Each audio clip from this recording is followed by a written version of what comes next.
안녕하세요. 오늘 우리가 파헤쳐 볼 주제는 바로 정교분리입니다. 아마 다들 한 번쯤은 들어보셨을 텐데 이게 생각보다 많은 분들이 오해하고 있는 아주 복잡하면서도 정말 중요한 원칙이거든요. 오늘 이 정교분리의 진짜 의미가 뭔지 그 핵심을 속 시원하게 알려드리겠습니다. 자, 그럼 바로 이 질문으로 시작해볼까요? 종교는 공적인 광장에서 침묵해야 하는가? 여러분은 어떻게 생각하세요? 종교 분리라고 하면 왠지 그래야 할 것 같기도 하죠. 이 질문이 바로 오늘 우리가 깨뜨려 볼 첫 번째 고정관념과 아주 깊게 연결되어 있습니다. 네, 첫 번째 순서입니다. 우리가 흔히 잘못 알고 있는 것들, 이 오해들부터 하나씩 바로잡아가면서 정교 분리의 진짜 모습에 다가가 보도록 하죠. 정말 가장 대표적인 오해죠. 정교분리 원칙이 있으니까 신앙을 가진 사람은 정치에 참여하면 안 되는 거 아니야? 하는 생각 말이에요.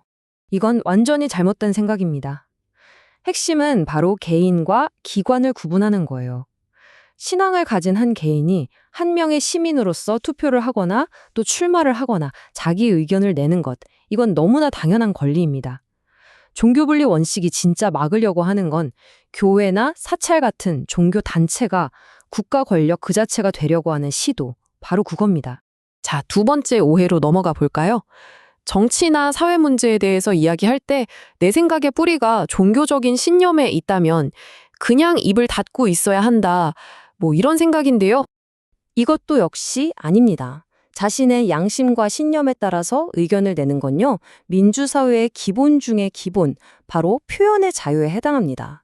정교 분리 원칙이 문제 삼는 지점은 그 의견을 넘어서서 특정 종교의 교리를 모든 국민이 무조건 따라야 하는 법으로 만들려고 할 때예요. 다시 말해 설득이 아니라 강제가 될 때, 바로 그때 문제가 되는 거죠.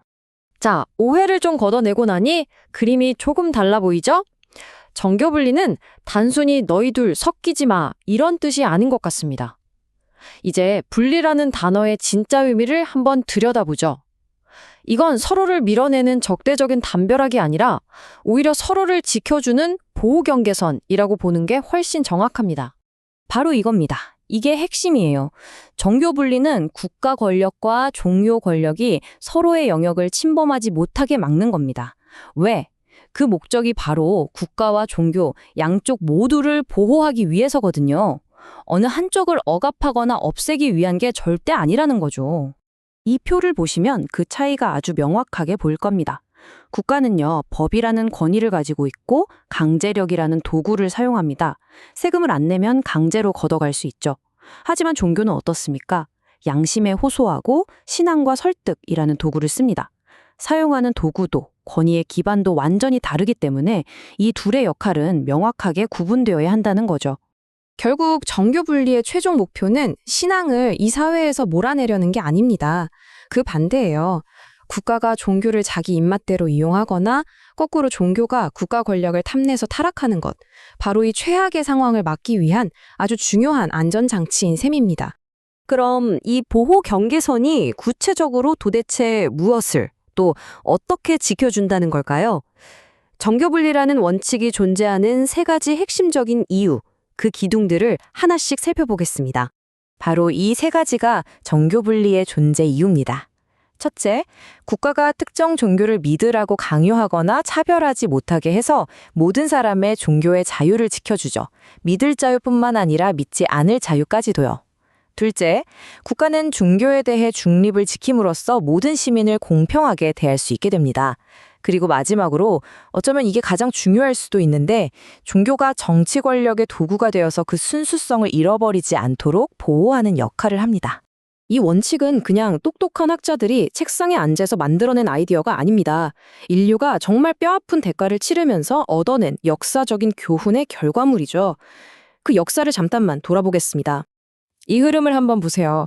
중세 유럽에서는 교황이 황제를 임명할 정도로 정치 권력과 종교 권력이 하나로 합쳐져 있었죠. 그 결과는 뭐였을까요? 극심한 부패, 그리고 수많은 사람의 목숨을 앗아간 끔찍한 종교 전쟁이었습니다. 이런 비극에 대한 반성으로 루터나 칼벤 같은 종교 개혁가들이 두 왕국, 즉 영적인 영역과 세속적인 영역은 구분되어야 한다고 주장하기 시작했고요. 그리고 마침내 근대 국가들이 헌법에 이 원칙을 딱 명시해서 다시는 그런 비극이 반복되지 않도록 못을 박은 겁니다. 자, 그럼 이제 과거에서 현재로 바로 우리들의 이야기로 돌아와 보겠습니다. 이 오래된 원칙이 21세기 대한민국에서는 지금 어떤 모습으로 나타나고 있을까요? 아주 현실적이고 때로는 골치 아픈 문제들과 마주하게 됩니다. 바로 이런 문제들이죠. 뉴스에서 많이 보셨을 겁니다. 선거철만 되면 논란이 되는 특정 후보 지지 발언, 국가 행사에 특정 종교의식이 들어가서 생기는 갈등, 또 생명윤리나 가족 문제처럼 종교적 신념과 사회적 합의가 아주 날카롭게 부딪히는 지점들. 이 모든 상황에서 우리는 정교 분리라는 경계선을 도대체 어디에 그어야 할지 끊임없이 고민하고 논쟁하게 되는 거죠. 그런데 아주 흥미로운 점은요, 이 정교 분리의 뿌리를 종교 전통 그 자체 안에서도 찾아볼 수 있다는 겁니다. 보통 정교 분리라고 하면 교회를 억압하려는 외부 사상이라고 생각하는 시각도 있지만 오히려 성경적인 관점은 이 분리를 지지하는 근거를 제시하고 있습니다. 네, 바로 이 유명한 구절입니다. 로마 제국에 세금을 내는 문제를 두고 예수를 함정에 빠뜨리려고 했을 때 그가 이렇게 답했죠. 가이사의 것은 가이사에게, 하나님의 것은 하나님에게. 이것은 세속 권력, 즉 가이사의 영역과 신의 영역이 각각 존재하고 그 질서가 다르다는 것을 인정한 것으로 널리 해석됩니다. 이 표가 그 개념을 아주 명확하게 정리해 주는데요. 한번 보세요. 국가의 수단은 칼, 즉 법과 강제력이 주면 교회의 수단은 복음, 사랑, 진리입니다. 국가가 그 선을 넘으면 모든 것을 통제하는 전체주의가 될 수 있고 교회가 선을 넘으면 종교가 정치를 지배하는 신정 정치가 될 수 있죠. 둘 다 아주 위험합니다. 그래서 성경은 이 두 영역이 각자의 고유한 역할을 제대로 수행하면서 균형을 이뤄야 한다고 보는 겁니다. 그래서 이 관점의 핵심 결론은 바로 이겁니다. 국가를 직접 통치하려는 권력은 분리해야 하지만 사회의 정의와 진리에 대해 말하는 도덕적 목소리까지 침묵하라는 뜻은 아니라는 거죠. 분리하되 사회로부터 완전히 고립되라는 의미는 아니라는 겁니다. 자, 오늘 긴 이야기를 나눴는데요. 이 모든 논의를 거쳐서 우리가 앞으로 정교 분리 문제를 판단할 때 붙잡아야 할 최종적인 질문은 뭘까요? 바로 이겁니다. 어떤 논쟁적인 상황을 마주했을 때 스스로에게 이렇게 한번 물어보세요. 지금 이 행동이 자신의 신앙을 진솔하게 세상에 증언하는 것인가? 아니면 그 신앙을 다른 사람에게 권력으로 강요하려는 것인가? 이 질문이야말로 우리가 정교 분리의 진짜 의미를 찾아가는 가장 확실한 나침반이 되어줄 겁니다.